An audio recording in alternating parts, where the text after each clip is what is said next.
तमाम सूबों ने अपनी प्रेजेंटेशन दी। 7 वर्किंग ग्रुप बना दिए गए, 6 से 7। पाटा जो है वो खैबर पख्तूनख्वा सूबे का हिस्सा बन गया। उसका जो चेयर है वो NFP से आना चाहिए, जो पिछले 7 सालों से नहीं आ रहा। PSP भी वफाक का अपना प्रोग्राम है, अगर उनको भारी पड़ रहा है तो वो कैंसिल कर खत्म कर सकते हैं उसको। कौमी मालियाती कमीशन की इफ्तिताही बैठक हुई है। वफाकी वज़ीर ख़जाना मोहम्मद औरंगज़ेब सरबराही कर रहे थे और इसकी जिसमें वफाक और चारों सूबे जो हैं वो मेज़ पर बैठे खुले दिल और खुले जहन के साथ बात की गई। सैलाब और ख़ित्ते की गैर मामूली सूरत हाल के बावजूद सबका इत्तेफाक यही था कि मिलकर चलें।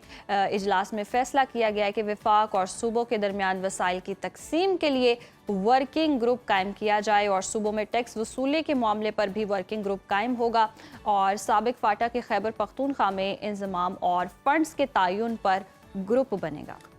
विफाक और सूबों के दरमियान वसाइल की तकसीम के मामले पर अटॉर्नी जनरल से राय लेने का फैसला किया गया है। ज़राए के मुताबिक विफाकी हुकूमत ने फिलहाल सूबों के फंड्स में कटौती की बात नहीं की, मगर FBR ने टैक्स वसूलियों में से 5% सूबों को देने की मुखालिफत कर दी।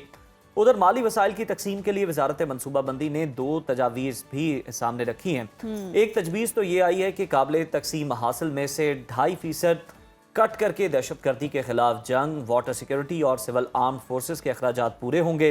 और एक दूसरी तजवीज़ है जिसका भी जिक्र किया जा रहा है। जी बिल्कुल, दूसरी तजवीज़ ये है कि मालियाती वसाइल की तकसीम से पहले BISP और HEC के अखराजात पहले निकाले जाएं, जिससे विफाक को 2030 तक 12% तक इजाफी रेवेन्यू मिलेगी। इसी तमाम तर सूरत हाल पर बात करने के लिए हमारे साथ मौजूद हैं खैबर पख्तूनख्वा के मुशीर ख़जाना मुज़म्मिल असलम साहब। मुज़म्मिल साहब, बहुत शुक्रिया आपके वक्त का। वेलकम टू सुनो पाकिस्तान। सबसे पहले तो बताइएगा कि इजलास में क्या तय पाया है, वर्किंग ग्रुप कैसे बनेगा और वसाइल की जो तकसीम है ये कैसे मुमकिन हो पाएगी? 4वां NFP अवार्ड था। आखिरी जो पाकिस्तान में NFP अवार्ड हुआ था 7वां NFP अवार्ड, उसके बाद 8वां, 9वां और 10वां, उसमें कोई तब्दीली रहनुमा नहीं हो सकी थी क्योंकि सूबों का और वफाक का कोई खास उसमें इंटरेस्ट नहीं था। और 2021 में आप इससे अंदाज़ा लगा लेंगे 10वें NFP का आखिरी इजलास हुआ था और फिर उसके बाद 10वें NFP में कोई इजलास नहीं हुआ और अब 2025 में 11वां इजलास जो है पाकिस्तान जो है NFP का वो आज हुआ है। आज ये इब्तदाई इजलास था, इसमें खुशामदीद कहा गया तमाम मेंबरान को सूबाई और वफाकी वजीर ख़जाना की तरफ से, और तमाम सूबों ने अपनी प्रेजेंटेशन दी अपने माली मामलात की और वफाक ने भी अपनी माली मामलात की प्रेजेंटेशन दी। और उसमें जो है जोर दिया गया कि जी ये मामले जो हैं आगे जो मुल्क में जो पिछले 15 सालों में जोग्राफाई कह लें, माली कह लें और जो चीज़ें चेंज हुई है उसके मुनासिबत से 11वें NFP में तब्दीलियां होनी चाहिए और उसके लिए 7 वर्किंग ग्रुप बना दिए गए, 6 से 7। वो बुध तक नोटिफाई हो जाएंगे अगले। खैबर पख्तूनख्वा ने जो है अपना मौक़िफ़ पेश किया कि जी 7वां NFP भी जो है वो नामुकम्मल है और गैर आइनी है क्योंकि 25वीं तरमीम के बाद पाटा जो है वो खैबर पख्तूनख्वा सूबे का हिस्सा बन गया था। तो उसका जो चेयर है वो NFP से आना चाहिए, जो पिछले 7 सालों से नहीं आ रहा। तो इसको फौरी तौर पे जो है नाफिज अमल किया जाए ताकि जो है ये महरूमी भी ना हो और ये जो गैर कानूनी चीज़ हो रही है, गैर आइनी चीज़ हो रही है, इसको भी फौरी तौर पे दुरुस्त किया जा सके। शुक्र है और बड़ा जिसमें मैं कहता हूँ कि बड़ा थैंकफुल हूँ कि तमाम सूबों ने और वफाक ने इस चीज़ पे एग्री किया और उनको किसी को इस पे प्रिंसिपली डिसएग्रीमेंट नहीं है।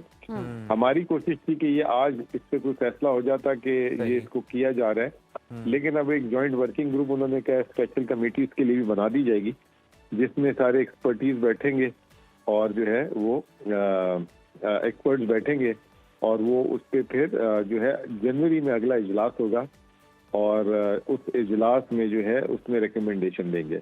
ये भी एक बड़ी खुशाइन बात है कि जैसे पिछले 2 NFP अवार्ड जो 5-5 साल के थे, 9वां 10वां, उसमें सिर्फ एक दफ़ा इजलास हुआ था। इस दफ़ा ये तय पाया है कि जी रेगुलर मीटिंग्स होंगी क्योंकि इसमें जो है बुनियादी तौर पे इसको देखा जाएगा कि 7वें NFP में अगर कोई खामियां हैं या अगर कोई चीज़ उसमें मजीद इसमें जो है इस्तेमाल की जा सकती है या निकाली जा सकती है तो उसका भी जो है कंसेंसस डेवलप करके किया जाए ताकि उससे वफाक और सूबे दोनों जो हैं बिल्कुल अगला इजलास जनवरी में होगा और 7 जो तजावीज़ हैं वो सामने हैं। एहसन इकबाल की मुजम्मिल साहब तजवीज़ सामने आई कि दहशतगर्दी के जंग, water security, civil arm forces और आज़ाद कश्मीर और गिलगित बल्तिस्तान की ग्रांट्स के लिए 2.5% कटौती होगी, जिसके बाद 57% सूबों को और तकरीबन 42.5% विफाक को मिलेगा।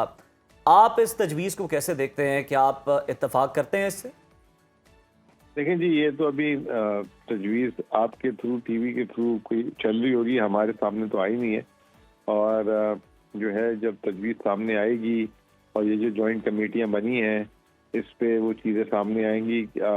ये वफाकी वजारत ख़जाना का मैंडेट है, तो वो जो तजवीज़ उनकी होगी, अगर वजारत ख़जाना उसको लाएगी सामने तो पता लगेगा। अभी तो ऐसी कोई आज उन तजवीज़ों पे कोई ना डिस्कशन हुआ है ना सामने लाई गई है। तो मुजम्मिल साहब, दूसरी तजवीज़ के मुताबिक BISP और HEC के अखराजात काबिल तकसीम मुहासिल से पहले निकाल लिए जाएंगे, जिससे विफाक को फ़ायदा होगा। ये तजवीज़ कितनी काबिल अमल है? देखें जी, पहली बात तो ये कि हायर एजुकेशन जो यूनिवर्सिटीज़ हैं वो सूबों में है, वो वफाक में नहीं है। तो वफाक भी जो है सूबों को पैसे देता है जो 2018 के बाद उन्होंने बढ़ाए नहीं है, अब सूबों में इसको पूरी करना पड़ता है। तो वो पैसे वफाक कैसे काटेगा? वो तो वफाक खुद, यूनिवर्सिटियाँ तो पंजाब में है, सिंध में है, पेशावर में है, KP में है, तो वो तो उल्टा इधर पैसे भेजता है। तो ये तो या तो उन्होंने गलत बोल दिया है जी। या जिसने स्टोरी लिखी है वो जो है सही तरीके से उसको बयान नहीं कर सका। रहा सवाल BISP भी उनका खुद प्रोग्राम किया हुआ, वफाक का अपना प्रोग्राम है। अगर उनको भारी पड़ रहा है तो वो कैंसिल कर, खत्म कर सकते हैं, उसको कम कर सकते हैं, छोटा कर सकते हैं। ये तो नहीं हो सकता कि वो जो है वफाक उसके पैसे जो है सूबे के काट ले। हाँ, सूबे अपने अपने सोशल वेलफेयर के प्रोग्राम करते हैं। सूबों को ये कहा जा सकता है कि आप अपने सोशल वेलफेयर में, हम BISP को खत्म कर रहे हैं या कम कर रहे हैं, आप जो है अपने तरफ से जो है इसमें सोशल वेलफेयर में ज्यादा खर्च करें। वो एक तजवीज दे सकते हैं, लेकिन पैसे काटने वाला तो मेरा ख्याल है कि बिल्कुल भी जो है वो नहीं हो सकता। सही। मुजम्मिल साहब, KP हुकूमत को अगर हम देखा जाए तो लास्टली आपका इस पर कमेंट हम चाहेंगे कि KP हुकूमत हमेशा इल्ज़ाम लगाती है कि कबायली अजला का पूरा हिस्सा नहीं मिल पाता। विफाक की जानिब से कितना हिस्सा देने का वादा किया गया था और अब तक मिला कितना? देखिए, 2018 के बाद उसको NSC का हिस्सा बनना था और 3% इजाफी मिलना था।